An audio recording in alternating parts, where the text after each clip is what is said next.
on reste avec toi, Yamé, avant que, voilà, on fait un dernier tour. Et cette fois-ci, j'ai envie de vous demander, c'est vrai que vous avez parlé de, voilà, de Monsieur Deki et son groupe Action et Lumière. On lui fait la bonne publicité. On espère que il va passer à la caisse pour qu'on puisse voir clair dans cette affaire-là, parce que trop de publicité.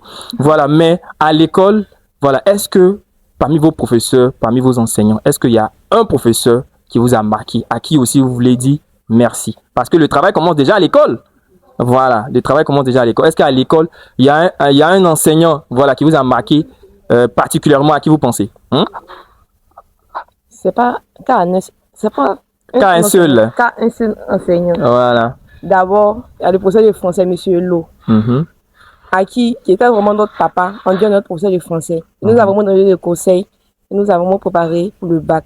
Aussi à Monsieur Diao, notre professeur de philosophie, à qui notre professeur de espagnol, Señora Lenyamke, qui était notre maman, notre grand-mère, notre tout en fait, qui nous conseillait vraiment sur la réalité du bac, qui nous donnait des conseils à mieux s'améliorer pour travailler et réussir notre bac.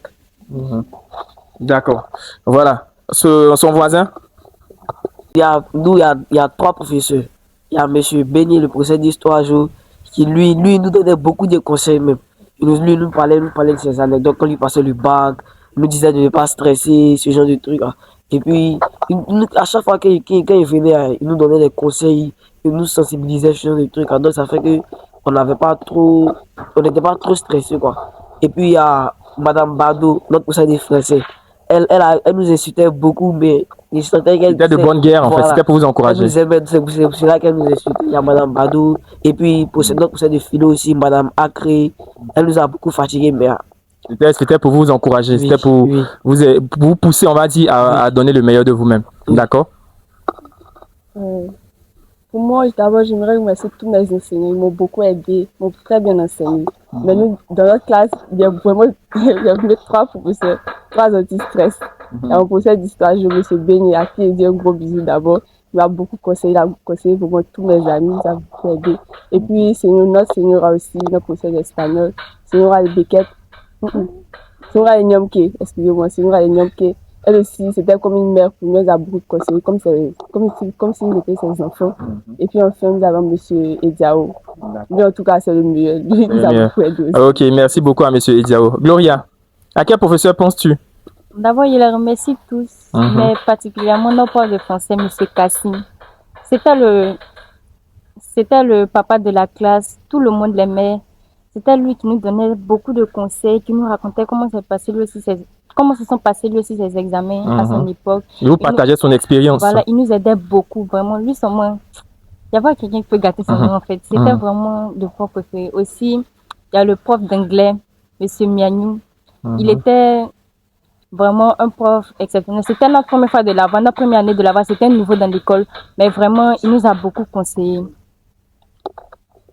Oui. Ensuite, en troisième, je mettrais le prof de mathématiques, M. Aïcheou, qui lui aussi nous fatiguait beaucoup. Il était très drôle, mais en même temps, on sentait qu'il voulait nous emmener à travailler. Il nous a donné beaucoup de conseils. Et puis, grâce à ce prof-là, vraiment, on a eu la motivation pour pouvoir aller à l'examen sans pression.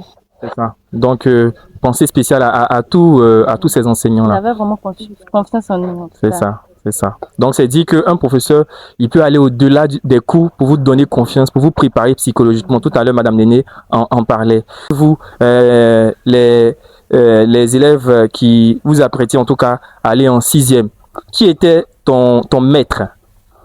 L'instituteur, il s'appelait comment? Il s'appelait Monsieur Méné. D'accord. Qu'est-ce que tu retiens de lui? Parce que tu ne vas plus retourner à l'école, dans ces classes, n'est-ce pas? Donc, qu'est-ce que tu retiens de lui? Bon, en tout cas... Un mot pour lui, en fait. En tout cas, je tiens vraiment à lui dire merci. Parce qu'il nous conseillait chaque jour. Même quand on fait les leçons, à la fin des cours, il nous donnait toujours un petit conseil. Donc, je tenais juste à lui dire merci. C'est ça. Et toi, comment s'appelait ton maître à l'école? Monsieur Ungo. On faisait la classe, comme ses enfants faciles. C'est ça. C'est même chose. C'est ça. Il n'avait pas de parti pris, en fait. C'est ça. Donc tu lui dis également merci. Je lui dis merci. Et ça n'est pas de moi, c'est pas qu'il est arrivé ici. D'accord. Donc, merci beaucoup à vous. Applaudissez-vous très fortement, hein, voilà, pour tous ces mots à l'endroit de vos enseignants, parce que finalement, c'est leur fierté aujourd'hui de vous voir réussir à vos différents examens. Et justement, c'est pourquoi on va écouter maintenant Madame Néné. Voilà, à qui on va poser cette question. Madame Néné, on a remarqué que les enfants, voilà, au-delà des professeurs, on parlait aussi du rôle important que leurs parents d'abord ont joué, et puis ainsi que ceux des différents professeurs. À l'endroit des parents, voilà, qui ont des enfants, soit qui sont en classe intermédiaire ou même surtout en classe d'examen, qu'est-ce que les parents peuvent faire pour vraiment aider leurs enfants à se préparer au mieux pour faire face à ces épreuves de fin d'année? D'accord.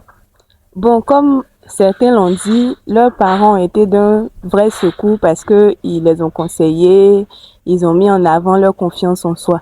Donc, tout ce qu'on peut dire aux parents, c'est d'encourager les enfants et surtout de faire un suivi strict. Parce qu'il y a certains enfants qui viennent à l'école mais qui ne copient pas de leçons, qui n'arrivent pas à comprendre en fait. Et si tu ne suis pas ton enfant, tu ne peux pas vraiment savoir la difficulté qu'il a. Voilà, donc on demande aux parents de suivre de manière stricte leurs enfants sur leurs leçons, sur ce qu'ils font à l'école, et puis de les encourager. Ceux qui sont par exemple en classe d'examen, on demande aux parents de ne pas stresser les enfants. Parce que si toi, parent, tu stresses ton enfant, lui, il n'a aucune confiance en lui, et puis après, à l'examen, il panique. C'est ça. Voilà. Donc, beaucoup de confiance, motiver l'enfant, lui dire qu'il peut le faire et que c'est juste comme un devoir de classe. Voilà. Parce qu'au final, on a des parents qui, lorsqu'ils constatent que les moyennes ne suivent pas, ont des mots très durs qui peuvent, voilà. Ça déstabilise, dire à son enfant, mais tu es bête, tu n'as pas le niveau, ou bien tu vois tes amis qui ont telle moyenne, pourquoi tu n'arrives pas? Non, chaque enfant est différent. Il faut trouver le bon filon, la bonne manière d'encourager l'enfant pour qu'il se donne davantage en classe. C'est ça. Donc, comme je l'ai dit, un suivi strict et puis beaucoup encourager l'enfant. Beaucoup encourager l'enfant. Voilà. Et puis écouter l'enfant aussi. C'est ça. Parce que l'enfant peut avoir des difficultés. Effectivement. Mais s'il n'a pas confiance en ses parents, il ne pourra pas les partager. Il ne pourra pas. Il y a certains qui viennent, par exemple, se confier aux éducateurs, mais ils ne pourront jamais le faire avec leurs parents parce qu'ils ont peur des représailles. C'est ça. Voilà. Donc, il faut mettre l'enfant en confiance et puis il faut beaucoup écouter parce qu'ils ont beaucoup à dire, les enfants. C'est ça. C'est ça. Merci infiniment. On peut applaudir très fort pour tout ce qu'on vient d'entendre de Madame Néné. On rappelle, est éducatrice au Collège moderne de Grand Bassam.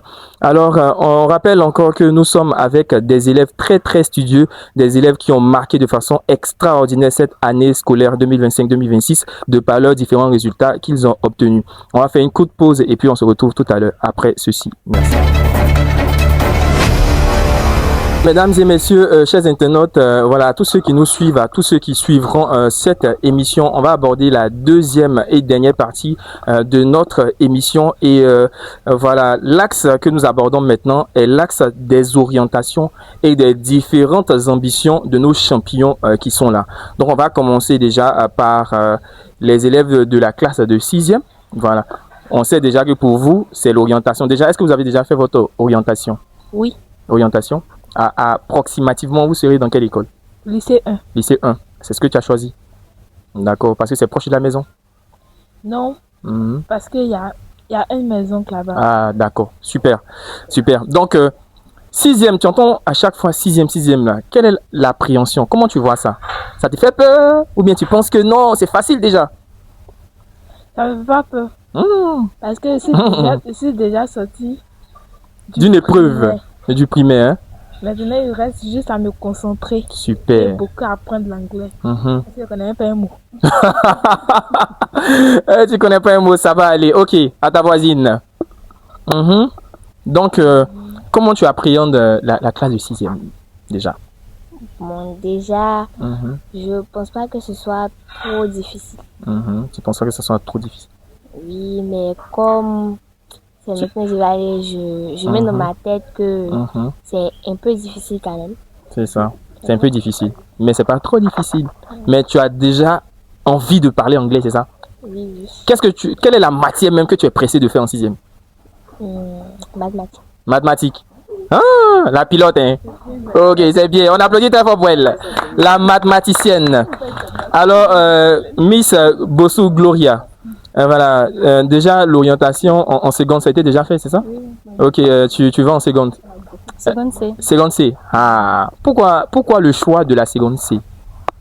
Parce que c'est vrai qu'il me débrouille un peu partout, mais il n'y a pas envie de gâcher mon potentiel dans les matières scientifiques. Donc, je préfère m'orienter en seconde C. Fais doucement parce que tu risques de nous frustrer. Hein? Hein, le potentiel scientifique. D'accord. Donc, déjà, ce choix en série, on va dire en série scientifique, est-ce que déjà ça cache une ambition précise? Oui. Qu'est-ce que tu veux faire plus tard comme métier? Plus tard, je veux travailler dans l'informatique comme mon papa. Mon papa, c'est mon exemple, c'est mon tout en fait. Il prend exemple sur lui à chaque fois. Oh là là! Donc, je veux faire comme lui et puis je veux travailler dans l'informatique aussi. D'accord. On applaudit très fort pour son papa. Hein? Voilà. Comment s'appelle ton papa? Monsieur Bossou Cédric, Monsieur Bossou Cédric. Est-ce que tu as un petit mot à l'endroit de ton papa? merci pour tout ce que tu fais, merci pour les gens que tu es. C'est toi, il regarde en tout cas pour tout. Chic, hein? Oh, c'est chou, hein?